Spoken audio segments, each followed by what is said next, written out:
Yeah. Blackjack. Life is like a game of cards. It's not what you dealt, but how you play it. Yeah. Blackjack. To play each situation correctly. I remember they used to laugh at a brother. Welcome back, guys. Welcome back. It's your boy DELRAY, Richardson, platinum artist, platinum songwriter, Straight Game TV. Thank you for tuning in. Happy holidays. Hit the thumbs up button. Subscribe to the channel. Tell a friend. And if you want to be one of the first people notified when I drop some of this straight game, hit the bell notification. I'm going to get right into it. The question today comes from a young lady from Roanoke, Virginia. And the question is how come Suge Knight never got around to preparing 2Pac's death row contract like he agreed to in the Deal Memorandum that 2Pac signed with Suge prior to getting out of prison? Great question, because I think a lot of people overlook this one, this new information, if you will. And what the young lady's talking about, I'm going to start it off like this to give you some real context into what this is. And so on September 15th, 1995, 2Pac signed the Deal Memorandum. If you look online, you'll see the Deal Memorandum, but you rarely will see this part of the Deal Memorandum, this paragraph right here. And it was Exhibit A in a lawsuit that 2Pac's mom filed against Suge Knight and Death Row. And it says, Suge Knight is to be my manager for all music endorsers for a period of 3 years. Suge will cause a contract to be entered into by and between 2Pac Shakur and Death Row Records, which will include the following deal points, right? So now, there were certain stipulations that 2Pac wanted met when he agreed to record under Death Row, if you will, or think that he was going to be signed to Death Row or receive a contract. As you've seen, it said Suge will cause a contract to be entered into by and between 2Pac Shakur and Death Row Records, right? So, pause. What you got to understand is they didn't even know whether 2Pac would agree to be signed to Death Row or to go to Death Row and record, or whatever they had him thinking was going to happen, because there were some things that happened after this September 15th, 1995, a Deal Memorandum was signed, right? So you've seen it online, and it's handwritten, right? Why do you think that it's handwritten? Because basically they didn't know whether 2Pac was going to agree. They didn't know. So basically what happened was, they wanted 2Pac to get out of jail. They saw, the success of Me Against the World, and what it did, #1 on the charts and all of that, right? The drama that was going on, with the East and West Coast thing, like Jimmy Iovine said, if you get out of the way and let things just happen organically, there's some good things that could come out of it, because when you think about just the publicity that it generates, and we've seen people beef, and squash it, and we've seen things, spill over, to where people lose their lives and things like that, unfortunately. But basically, they didn't know whether 2Pac was going to agree, because remember, Suge Knight wanted 2Pac on Death Row before, but 2Pac was free doing his own thing. He had his own situation. 2Pac was actually Suge Knight before Suge Knight was Suge Knight. And what I mean by that, 2Pac had his own label, Out the Gutter Records. I've said it before. So to add context to this situation in regards to that, right? When they go to see 2Pac in jail, basically, they don't know whether he's going to agree to sign. That's why it's handwritten on the spot. Okay, now, the things that he wanted from the situation, some of the things he wanted, as you can see, 2Pac was like, well, let me go ahead and up the ante. Basically, he wanted $1 million, upon execution of the documents, but we know now that there were no documents prepared. There was no contract prepared. So he also wanted $125,000 for the purchase of a car, $120,000 expense allowance for 12 months, $250,000 legal fund to be spent by his lawyer at the direction of him. He wanted his royalty rate increase from 12 to 18%. He wanted a bump in, he wanted an advance of $1 million every time he went platinum, and so on and so forth. So now, these are the things that were supposed to happen had Tupac, or should I say had Suge, done what he was supposed to be doing as 2Pac's manager. Evidently, that did not happen. Tupac was on death row for 11 months. 11 months. And so they never prepared the contract. So which tells me is they never intended to, right? And another thing I want you to understand is, so how it goes down. Talk to Suge. Hey, you know what?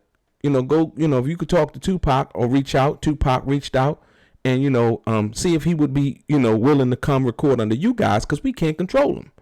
Okay, cool. When you go see him and you sit down and you talk, that's why this is handwritten. Because it's agreed to on the spot. This is what I want. This is what I want to happen. A house for my mom, all of these things. Okay, cool. Boom.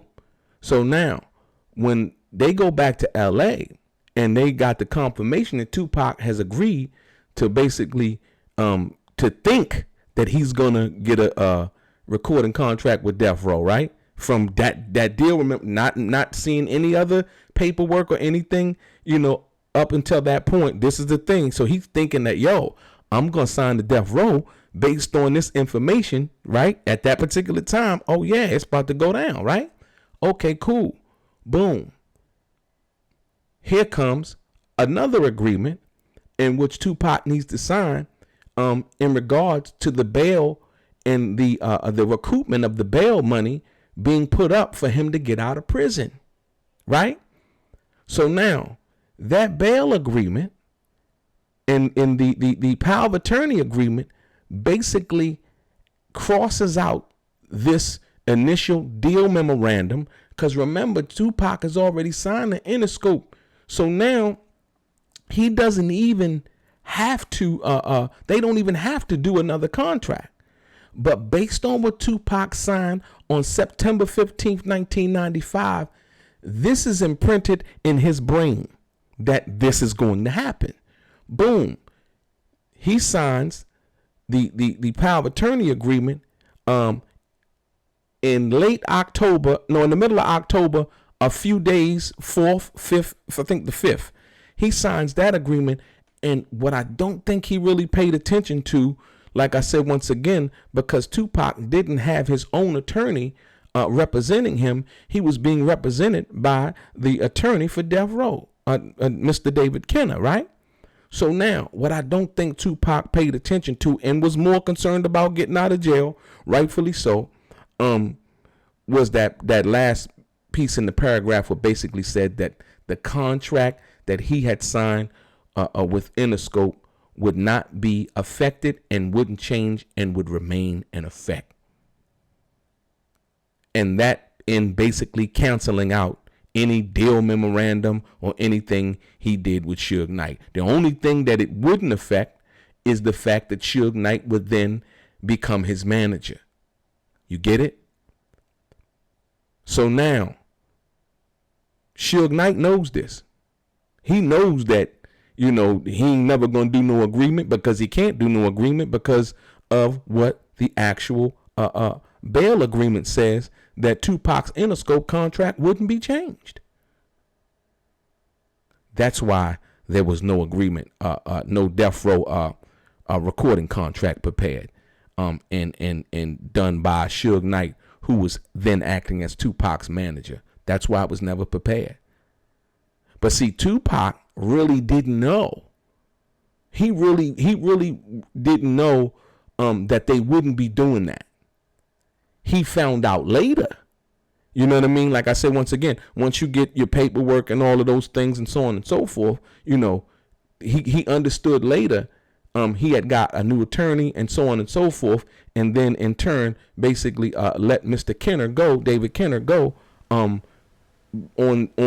those grounds, and another situation involving his music when he tried to obtain some music that he had recorded in the studio, and they didn't want to release the music to his representatives at that time.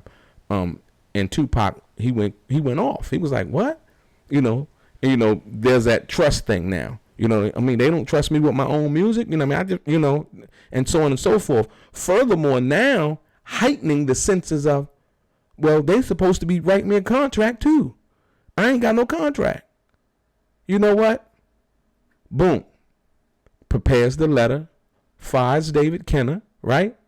And then now prepares his situation to leave, not actually leave death row, but leave what he thought was him being under that situation, but now coming to realize that he's still under Interscope.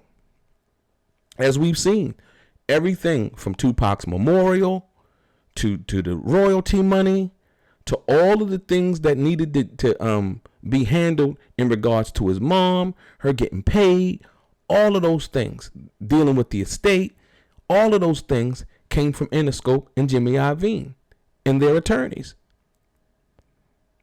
So people must understand, like, you know, now this is the reason why it was what it was.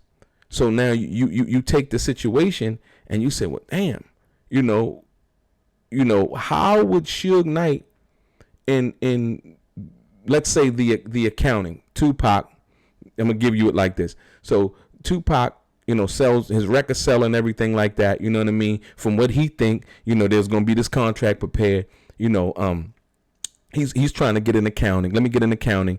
And so the guy who is running death row is the guy that you're asking for an accounting, who's the guy that's your manager. How in the hell is that gonna work out?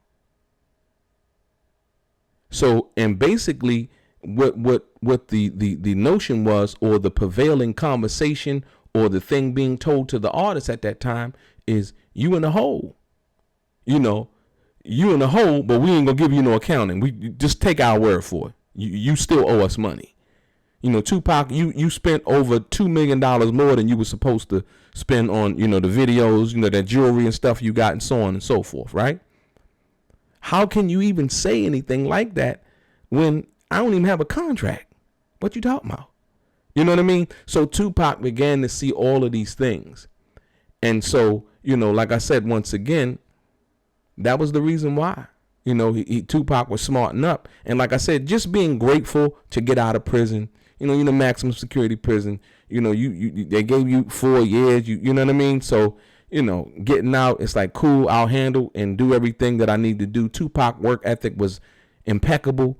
And so, you know, I think he thought that, you know, he would, you know, eventually be able to, you know, remedy the situation and get everything in line, and trusting the fact that Suge was a man of his word.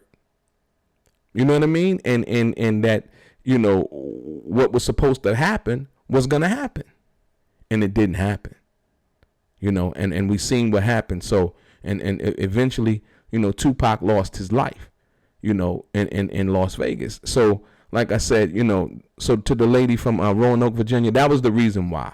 You know what I mean? You know, everything was basically on the fly. And once they found out that Tupac, you know, in the Deal Memorandum would agree, you know, thought that he would be, you know, signing the death row and all of this, that, and the other, you know, then came the real protection of him as an artist and him as a commodity and him as an investment, you know, and then they went over top of that and did their own, you know, securing of what it was that they were doing. Because like I said, you know, Suge Knight never had, you know, he couldn't put up a corporate guarantee in regards to getting Tupac out of jail, right? He just couldn't do it when you understand what was really going on. You know what I mean?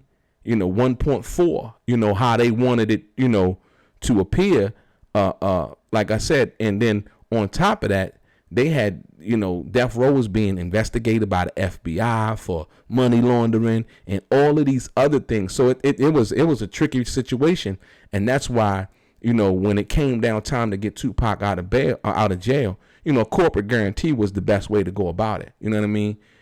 Everybody knows that Warner Brothers, Atlantic, and so on and so forth, these companies are worth so much money, so that wouldn't be a problem. So yeah, so that was the reason why. Like I said, Suge didn't have the power. Tupac found that out. The deal memorandum was basically, a piece of paper, wasn't worth the piece of paper that it was actually written on. Your boy DELRAY, straight gang.